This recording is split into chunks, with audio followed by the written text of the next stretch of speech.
234 years ago today, Tuesday, 28 April 1789, was a rather quiet day in much of the world. In the United States, General George Washington arrived in New York City for his swearing in as the first president. In France, they were 1 week away from convening the Estates General, and though they had no way of knowing it at the time, that wound up being the date that future historians assigned as the official start of the French Revolution. Meanwhile, somewhere east of Tahiti in the Indian Ocean, aboard a 220-ton, 90-foot-long converted merchant collier called His Majesty's Armed Vessel Bounty, Lieutenant William Bligh of the Royal Navy was having a decidedly non-quiet day. Here, let's let him tell it in his own words. Quote, "On the 28th of April at daylight in the morning, Christian having the morning watch, he with several others came into my cabin while I was asleep, and seizing me, holding naked bayonets at my breast, tied my hands behind my back and threatened instant destruction if I uttered a word. I, however, called loudly for assistance, but the conspiracy was so well laid that the officers' cabin doors were guarded by sentinels. So Nelson, Peckover, Samuels, or the master could not come to me. I was now dragged on deck in my shirt and closely guarded. I demanded of Christian the case of such a violent act and severely degraded for his villainy. But he could only answer, 'Not a word, sir, or you are dead.' I dared him to the act and endeavored to rally some to a sense of their duty, but to no effect." Now, Christian, of course, refers to Fletcher Christian, erstwhile first officer and acting lieutenant, leader of the Bounty mutineers, and just since recently, as it happens, the son-in-law of the King of Tahiti. Hundreds of years and thousands of gallons of ink have been spilled by historians and sociologists in trying to explain the proximate causes of that event on that ship on that day. It is, after all, beyond any argument whatever, that Fletcher Christian and his Confederates are the authors of the most famous mutiny in the history of human seafaring.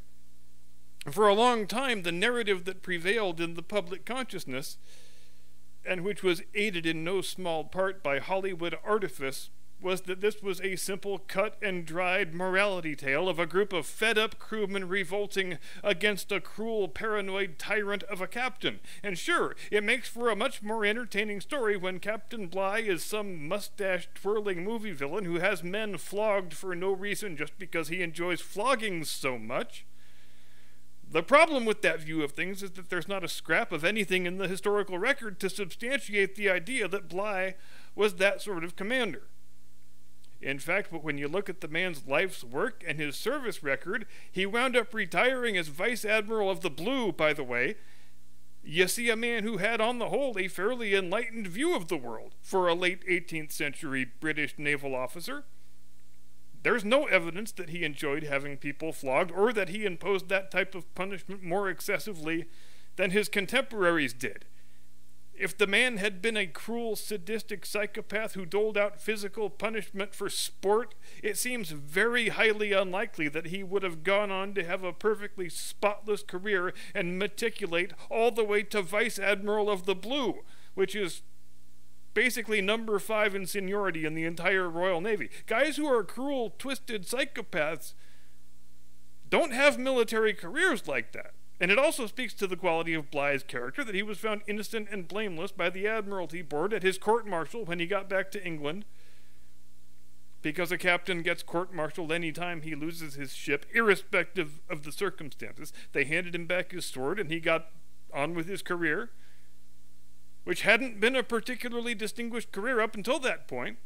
Not by a long shot, but man, after that mutiny, he had just about the best career that a man can have. It's probably a great object lesson in what can happen when a man earns himself a second chance in life and it really lights a big old fire under his ass. And he did earn that second chance. He earned it by his own merit. It's often said by maritime historians that Sir Ernest Shackleton's voyage in the James Caird, a voyage we've talked about before on this program, was the greatest open boat journey of all time. That voyage was 800 miles from Elephant Island to South Georgia with 5 men, ample provisions, and nautical charts. But William Bligh did a voyage 5 times that long in a similar-sized boat, but with 18 men, hardly any provisions, and no charts. Bligh navigated that thing all the way to East Timor by memory. Let me say that again. He navigated 4,000 miles in a lifeboat by memory. and didn't lose a single man in the effort, just as Shackleton didn't. And again, back to the previous point, you can't accomplish a feat like that unless you are a legitimately great leader of men. William Bligh's life is overflowing with things like that. Things that cruel, vindictive psychopaths simply cannot achieve. But at the same time, it would be a mistake to pretend Bligh didn't contribute to blundering himself into the mutiny, because, well, let's face it, he very much did. The point of the voyage was to get breadfruit plants, take them back to the Caribbean, where they could then be used as a staple food for the slaves on the sugar plantations. Bligh wanted to accomplish his mission, but he also wanted personal glory, so he tried to sail west around the Horn of South America so that when he got back home, he could claim not only to have accomplished the mission he set out to do, but also to have circumnavigated the globe. Now, this was a mistake. He spends a full month trying to get around the tip of South America, but he gets turned back and winds up having to sail east, which was the original plan anyway. But now he is arriving in Tahiti well behind schedule. And the time of the year when the breadfruit plants can be transplanted has already come and gone. So there's nothing to do except hang out and wait for the next growing season to come around. For 5 months. 5 months in which to live a life of leisure and idleness in a tropical paradise surrounded by impossibly gorgeous, sexually available young women who habitually cavort around in a mostly naked condition. So in the final analysis, is the story of the mutiny on the Bounty a story of a ship's crew revolting against a cruel, irascible tyrant of a captain? No. Is it a story about humanity's desire to break free from rigid societal strictures and live a life of radical libertinism? No. Is it a story about the overwhelming power of boobs? Yes. Yes, it is.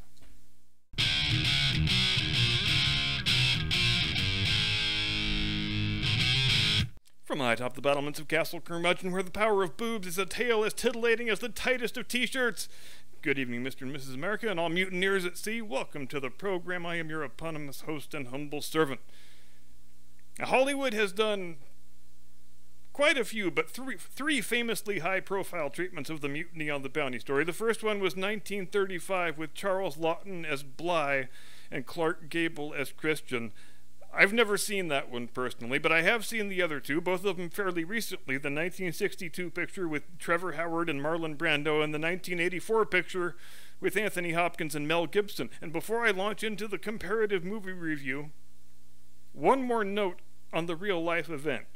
Nobody was blameless in causing this thing, and that includes the Admiralty, because when they put William Bligh in a position that no commanding officer should be put in. Normally, on a voyage of this duration, the commanding officer would have half a dozen junior commissioned officers under him, and a captain of Marines, and a squad of Marines. We talked about this recently in the Battle of Chapultepec episode, how one of the original functions of Marines, or naval infantrymen, if you will, was to be the police force aboard the ship, to be an extension of the captain's authority that he could use with which to maintain order and discipline. But on the Bounty, not only was William Bligh just a lieutenant, but he was, amazingly, the only commissioned officer on board the ship. The men immediately beneath him, who normally would have been commissioned officers themselves, in this case, they were all just midshipmen, including Mr. Christian. And there were no Marines to speak of. So whereas normally a ship's commander would have a couple insulating layers of protection to his authority made up of a dozen or so men, Bligh just had himself and 44 crewmen and a 2-year-long mission to complete. And I think when they've put you in such a tenuous position as that, it's pretty understandable that you might want to occasionally make a show of ostentatiously asserting your authority. Now, in Hollywood's treatments of this story, the earlier ones in particular, in the silent era and the early sound era, Bligh is always portrayed as a maniacal, bloodthirsty tyrant. He's always played by a man in his 50s or 60s, when the actual Bligh was 33 at the time of the mutiny, and Fletcher Christian is always a sort of reluctant mutineer wrestling with the burdens of his conscience, and to a certain extent this setup persists all the way until you get to the 1962 Trevor Howard Marlon Brando production of Mutiny on the Bounty, in which a 50-year-old actor plays opposite a 38-year-old actor, which, come on, man. Bly was 33, Christian was 25 at the time of the events that are being depicted. Trevor Howard was almost older than both of the historical figures combined when he played the role of Bly. And he looked a hell of a lot older than 50, too, because you know what I don't like? I don't like looking at 50-year-old Trevor Howard's old-ass looking face and thinking, hey, that's the same age I'm going to be next year. And Brando? Where do you even begin with Brando? This picture, to all intents and purposes, it ruined Brando's career for a good long time. His reputation didn't fully recover until he did The Godfather 10 years after this. The first thing I want to talk about is not his off-screen antics, but his choice to play Fletcher Christian as some sort of foppish, dandy aristocrat type who might be a closeted homosexual for all we know. But there always is some effort made in every cinematic treatment of this subject to frame the Bly versus Christian conflict as age versus youth, or as class warfare, or both. Because both men were from roughly the same social station. Bly was the son of a customs agent, Christian was the son of a lawyer, and they were only 8 years apart in age.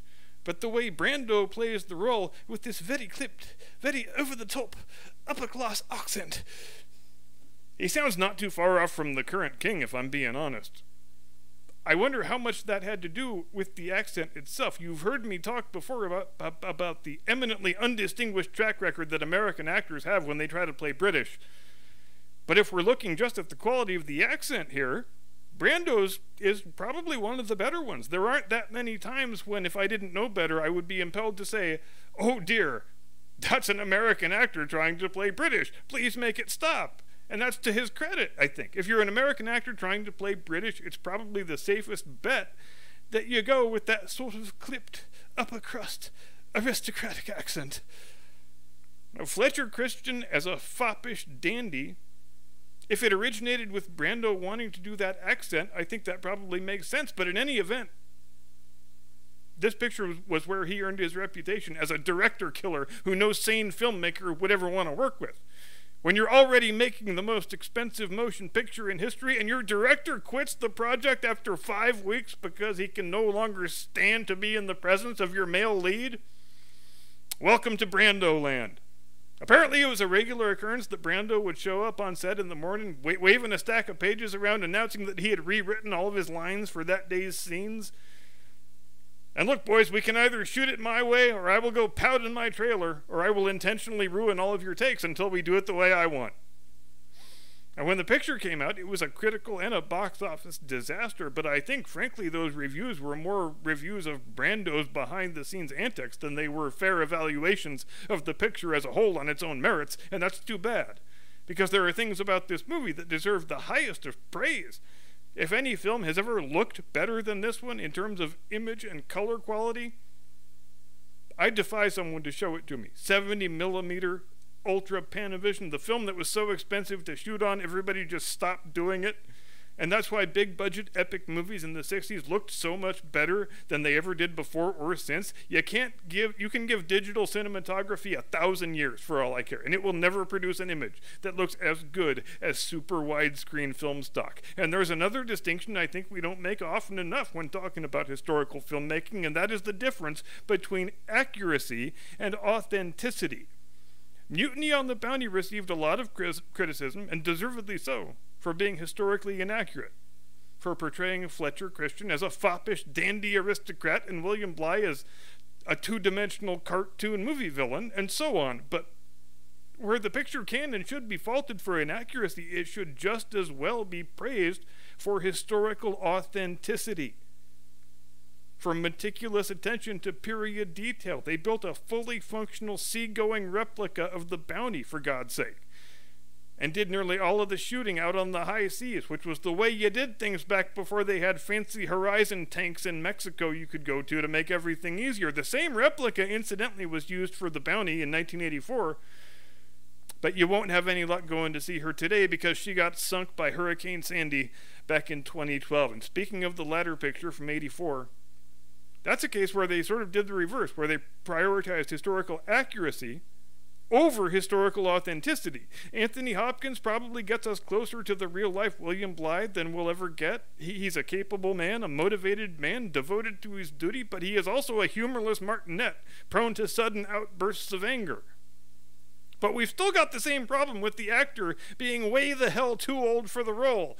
Since Hopkins was 45 playing 33, which I guess is a slight improvement over 50-year-old Trevor Howard, so maybe, I guess, give it 2 or 3 more remakes and maybe we'll get down to the right aged actor. But Mel Gibson, in a refreshing change of pace, he was exactly the right age. He was 25 years old playing 25-year-old Fletcher Christian.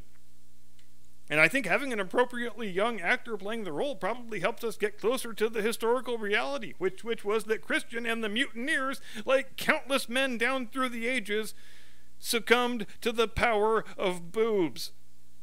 Now, was there any chance ever, after 5 months in Tahiti, that these guys were just going to go back to being a well-disciplined naval crew, go complete their mission, and forget all about the boobs? No, there was not. And sure, it's easy to point the finger at Bly and say, well, duh, you just shouldn't have let the crew go ashore. But don't you just wind up with a mutiny anyway, that way? If you make them stay on the ship just offshore within sight of the island paradise with all the boobs and the great food, wouldn't that just breed despondency? And wouldn't the crew fall into idleness anyway without a ship to sail? We can only swab the deck so many times per day, am I right? I would rate The Bounty, 1984, as definitely the better picture with respect to historical accuracy. And it's much more of a character study than the 1962 film is. It's much more concerned with psychology and motivations as opposed to being pure eye-candy visual spectacle. Not that there's anything wrong with that. But when you watch the 2 pictures back-to-back in chronological order, the first thing that jumps out at you is, my God, movies got so much shittier looking in those 20 years. Where the 62 film looks glorious and vibrant and magnificent and colorful, the 84 film just looks flat, dull, lifeless almost. The other thing I have to mention is how much I can't stand the goddamn 80s synthesizer music in the 84 movie. I actually stopped trying to watch the first time I watched because the music was so off-putting. It's so bad, you kind of have to learn to ignore it unless you suffer from some crippling character defect that causes you to not hate 80s synthesizer music. Frankly, if you don't hate 80s synthesizer music, there is something wrong with your moral character and you are banned from the channel. We do not want your kind around here. It's like rap music in a Western. It's just incongruous. It doesn't work. Have I outed myself as a racist? No, probably so. Hope you had a great week. Hope you have the most edifying weekend ever. I will be back on Monday unless they replace me with Tucker Carlson. In which case, Jim Eagle and I will emerge in some new place stronger and more unified than ever. What? You want to stay and work with Tucker? Fine, go clean. You're fucking fired. Go clean out your milk crate. Take your bag off the hook. You're done. See you next time. Do not comply. Get off my lawn.